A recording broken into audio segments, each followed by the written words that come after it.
حضور سید دو عالم نور مجسم شفیع اعظم رحمت دو عالم سرکار مدینہ سرور قلب و سینہ سرور راحت و سینہ معطر پسینہ جناب احمد مجتبی محمد مصطفیٰ صلی اللہ علیہ وآلہ وسلم کا فرمان عالی ذی شان میرے آقا فرمایا، جس بندے 3 مرتبہ صبح اور 3 مرتبہ شام ہماری ذات پہ درود پاک پڑھنے کی سعادت حاصل کی، سرکار نے فرمایا اللہ پاک پر حق ہے کہ رب تعالی اس بندے کے اس رات کے اور اس دن کے سارے گناہوں کو معاف فرما دے۔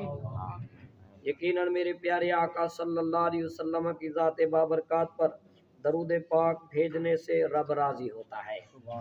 حضرت ابو ہریرہ رضی اللہ تعالیٰ عنہ کو سرکار نے ارشاد فرمایا، میرے بھائیو ذرا توجہ فرمانا، سرکار نے فرمایا اے ابو ہریرہ، جس بستی والے روزانہ مجھ پر 100 مرتبہ درود پاک نہ پڑھیں تو فرمایا اس بستی کو چھوڑ کے بھاگ جا، اس بستی کو چھوڑ دے۔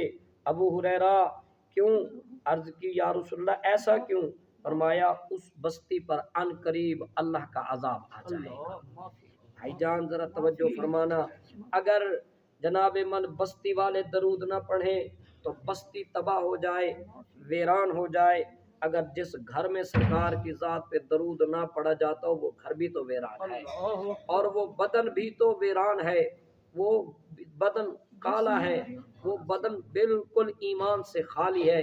جس بدن میں جس دل میں میرے آقا کی محبت نہیں اور عقیدت کے طور پہ درود پاک کا گجرا نہیں، آئیے اپنے محبوب نبی صلی اللہ علیہ وسلم کو راضی کریں، آئیے اپنے گناہوں کو معاف کروائیں، آئیے اس بستی کو رحمت سے بھر دیں۔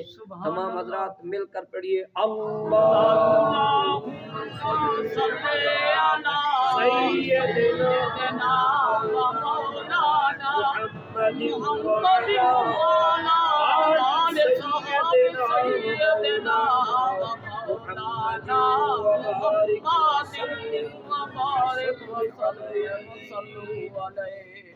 اللہ